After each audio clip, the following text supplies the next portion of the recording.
मेरा एक सवाल है सचिन से। सचिन, तुमने सत्ते पे सत्ता फिल्म में जी एक सीन में भाभी शब्द कितनी बार कहा था? 26 बार। सत्ते पे सत्ता was almost a picnic for all of us, क्योंकि बच्चन साहब ऐसे हैं कि अगर आप मजाक करना चाहें तो फिर वो आसमान फाड़ मजाक करते हैं, लेकिन अगर वो चुप रहना चाहें तो वो इतने चुप रहते हैं कि पूछो मत। हाँ, डर लग जाता है कि हाँ यार मतलब ये अभी- क्या है, हाँ। मतलब ऐसे कैसे। अब उनका मूड कब है, क्या है, कैसे है, पता नहीं किसी को।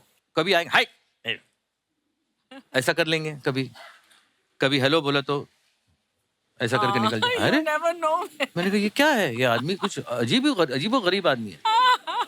एक दो बार वो हुआ था कि गुड मॉर्निंग मॉर्निंग, दो बार वो बाबू वाले होगा। मैंने कहा इलाहाबाद में शायद होता होगा ऐसा। तो एक बार वो मेरे पास आए, हाय, मैंने कहा डिसाइड करो पहले क्या करना है। नहीं यार मेरा कभी कभार मूड खराब होता है। मैंने कहा पार्टी लगाओ। एक पार्टी लगा के आज मेरा मूड खराब है, मालूम तो पड़े ना नहीं हमको, बोलूंगा। या आज मेरा मूड बहुत अच्छा है। उसके बाद वो खुल गए, उनको मालूम पड़ा कि नहीं भाई इन लोगों ये बदमाश लोग हैं सारे, और सबसे बड़ा बदमाश है सबसे छोटा वाला जो है। हाँ। तो इनके साथ दोस्ती ही करनी पड़ेगी। तो उन्होंने दोस्ती की। दोस्ती करने के बाद हम लोग कश्मीर में शूटिंग करने के लिए गए थे। तब हम सारों की टीम जो थी वो अलग होटल में थी और वो पैलेस में रुके हुए थे अपनी बीवी के साथ। और शूटिंग पैकअप करके दस्तूर ये होता है कि हम लोग अपने अपने होटल जाएं। करेक्ट। अमित जी अपनी गाड़ी में बैठ के अपने होटल जाएं। वो अपने होटल जाते ही नहीं थे, हमारे होटल में आते थे हमारे साथ। अच्छा जी। और रात को 2 बजे 2:30 बजे हमारे साथ रुकते थे, मस्ती मजाक करते थे, सब कुछ करके। और जया जी वहाँ इंतजार कर रही हैं कि ये कहाँ गया आदमी, ये कहाँ जा रहा है। तो हम लोग फोन करके जया जी से बात करते थे लड़की की आवाज में, अमित जी हमारे पास है। तो जया जी को मालूम था कि मैं हूँ वहां पे, तो बोलती थी अच्छा ठीक है हाँ रखो उनको अपने पास ही रखो, मुझे जरूरत नहीं है।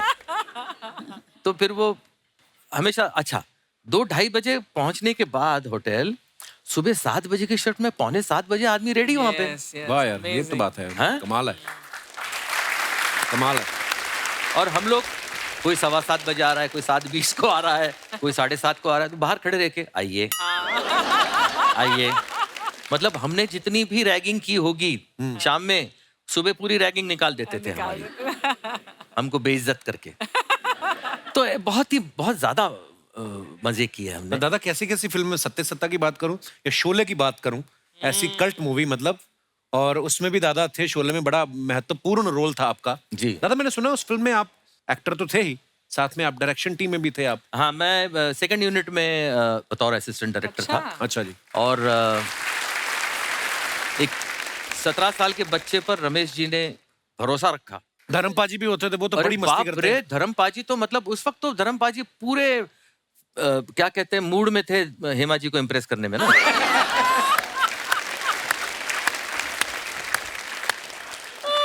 उनको पटाना था। तो पटाने के लिए क्या क्या करना था। देखिए साहब, उनको टाकी पे सिर्फ चढ़ के, वो इतनी ऊंचाई पे टाकी बनाई थी। हाँ। अच्छा वो कोई रियल टाकी नहीं थी। अच्छा जी। अच्छा। सेट डायरेक्टर, वो आर्ट डायरेक्टर जो होता है उसने बनाई हुई थी। तो ये ऊपर चढ़ गए साहब, अच्छा। नीचे हेमा जी खड़ी हैं। हाँ। तो इन्होंने क्या किया, दोनों टांग उसके ऊपर डाल दी यार, रेलिंग पे। रेलिंग। अच्छा। रमेश जी धर्म जी मत। और वो बोला अरे कुछ नहीं होता। वो जो पिए नहीं थे बिल्कुल, हाँ मतलब ऐसा नहीं, वो एक्टिंग कर रहे थे। एक्टिंग, हाँ। लेकिन उनको इम्प्रेस करना था। मैंने कहा यार इतना तो मत इम्प्रेस करो ना। ऊपर से यहाँ पे नीचे हेमा जी खड़ी हैं, उनको कुछ एक्सप्रेशन ही नहीं है चेहरे पे। मैं भी बगल में खड़ा था, तो हेमा जी बोला, Hema ji this is risky है। I know this is risky. वाह यार कितने खूबसूरत किस्से हैं दादा। मेमोरीज ही होती है दादा जो हमें यू नो सारी उम्र हम लोग उसको याद करके उन किस्सों को मजा लेते रहते हैं। सो आई थिंक आजकल लोगों में वो चीज नहीं दादा। आजकल तो इंस्टाग्राम पे हर चीज लोग इसी के लिए कर रहे हैं। मेरी बेटी ना दादा अभी 3 साल की है। उसको ये लगता है कि सारी दुनिया टीवी पे आती है और सब एक दूसरे को जानते हैं। एक दिन ना मैं ये बात अपने शो में बोलता था कि बच्चों को मोबाइल ना ज्यादा दिखाएं, पर वो अभी ना, तो मैंने अपनी वाइफ से बोला, मैं कहा मोबाइल ना खोल के, वो देख रही है कार्टून, ऐसे नहीं खाना खिलाना चाहिए। तो उसने मेरे हाथ में देकर तुम खिला लो। तो नहीं खाया उसने। तो उसने एक दिन कार्तिक आर्यन का कोई गाना देख लिया। पापा कार्तिक आर्यन डांस ही करी जा रहा है, हमारे घर क्यों नहीं आ रहा? मैं कहा मतलब वो हमारे घर क्यों आएगा, वो बिजी है बेटा। तो तेरे को मैंने फिर रात को उसको मैसेज किया, मैं भाई अगर तू फ्री है प्लीज वीडियो कॉल करना। मेरे घर में डांस कर ले। नहीं, मैं कहा चल बात तो करवाऊं। तो बात मैंने कार्तिक आर्यन से उसकी वीडियो कॉल करवा दी। अब एक दिन उसने अजीब डिमांड रख दी। क्या? पेपा पिग नाम का एक कार्टून है, कहती उससे बात कराओ। अब गिन्नी ने अपनी एक फ्रेंड को फोन किया, एक दो दिन उसकी बात करा दी। अब परसों चौथ की बात है, कहती पेपा पिग से वीडियो कॉल कराओ। पेपा पिग तो है ही नहीं। पर बच्चे कभी कभी ऐसी दुविधा में डाल देते ना आपको, इसलिए बच्चों से झूठ तो कभी नहीं बोलना चाहिए। तू पिंक सूट पहन के पेपा पिग बन। मैं आपकी बात कराऊंगा।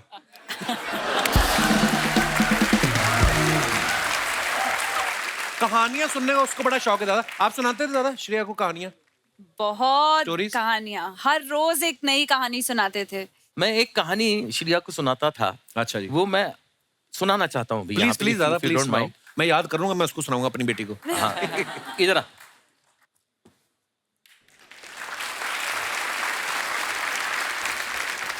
ये मैंने सीखी थी दादा मुनि से। अच्छा, हाँ, वो इसकी डिमांड होती थी कि वो सुनाओ वो सुनाओ। अच्छा तो जी। मैं सुनाता था, वो मैं झट से सुना देता हूँ। नाव चली, नानी की नाव चली, नीना की नानी की नाव चली लंबे सफर पे। सामान घर से निकाले गए, नानी के घर से निकाले गए, इधर से उधर से निकाले गए और नानी की नाव में डाले गए। क्या क्या डाले गए? एक छड़ी, एक घड़ी, एक झाड़ू, एक लाड़ू, एक संदूक, एक बंदूक, एक तलवार, एक तलवार, एक ढोलक, एक बीन, एक घोड़े की जीन, एक घोड़े की नाल, एक बीवर का जाल, एक लहसुन, एक आलू, एक तोता, एक भालू, एक दोरा, एक दोरी, एक बोरा, एक बोरी। वाह।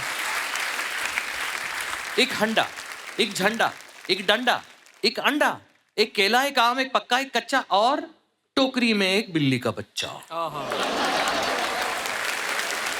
फिर क्या हुआ? क्या हुआ? फिर एक मगर ने पीछा किया। नीना की नाव का पीछा किया।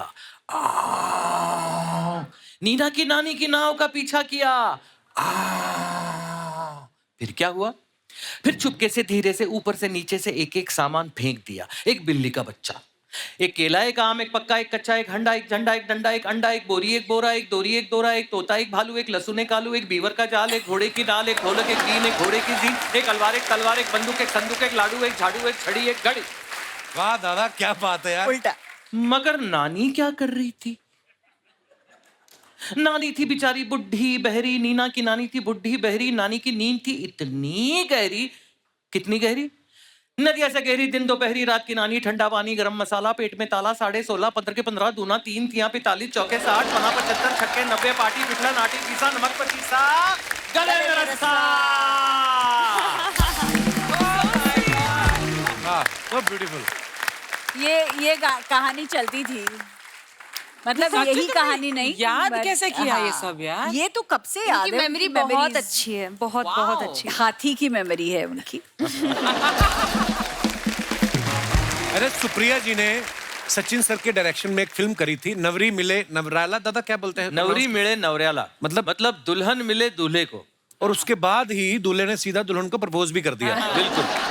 तो मैम ये सच्ची में फिल्म नहीं बनाना चाह रहे थे कि आपको दुल्हन बनाना चाह रहे थे, इसलिए उन्होंने ये फिल्म लिखी? क्या मतलब उसके पीछे कहानी क्या है? उन्होंने तो फिल्म डिसाइड कर ली थी, नवरी में नवरयाला बनानी थी। अच्छा जी। और हीरोइन नहीं मिल रही थी उन्हें बिल्कुल, और हीरोइन ढूंढने के लिए उन्होंने सबको काम पे लगा दिया था। अच्छा जी। तो उन दिनों में मैं मुंबई दूरदर्शन के एक छोटे से प्रोग्राम में मैं एक ड्रामा कर रही थी। उस ड्रामा में जो मेरा हुलिया था वो बिल्कुल उसी तरह का था जिस तरह का किरदार इनकी फिल्म में उनकी हीरोइन का था, जिसके लिए वो ढूंढ रहे थे, देख रहे थे कहाँ मिलेगी। और मेरी मदर इन लॉ ने उस दिन टीवी ऑन कर लिया, और टीवी देखते देखते जब मेरी एंट्री हुई तो मम्मी की एंटीना ऐसे ऊपर आ गई।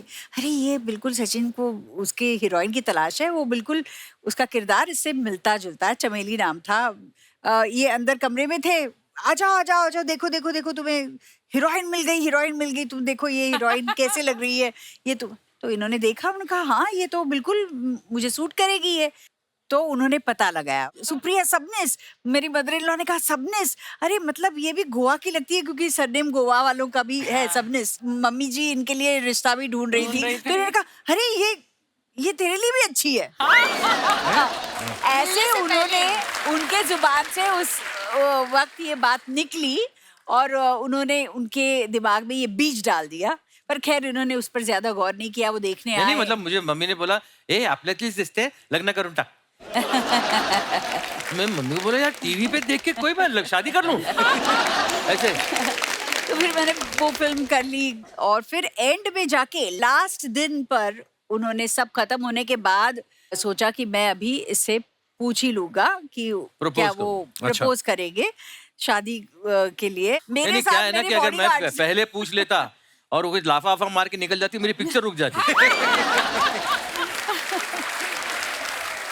और उन दिनों में हमारे बॉडीगार्ड्स मतलब मेरी माँ, मेरी मौसी, मेरी दादी, ये ऐसे सारे लोग मेरे साथ आया करते थे। तो उस दिन इन्होंने मेरी माँ कौन को और प्रपोज करेगा मौसी इन को, सब के सामने? मार माँ खानी को है। और मौसी को फिल्म सिटी में वो नर्सरी में भेज दिया। वो देखो वहाँ पे बहुत अच्छे पौधे हैं, उनको भेज दिया और यहाँ पे मुझे प्रपोजल आया। खुद नहीं किया, खुद से। हाँ, फिल्म सिटी में। फिल्म सिटी हाँ। में। तो प्रपोज करने के बाद इन्होंने ना हाँ बोला ना बोला, एक सवाल कर लिया। क्या? अब मैंने आपकी पूछा, अभी तक उनकी शादी नहीं हुई?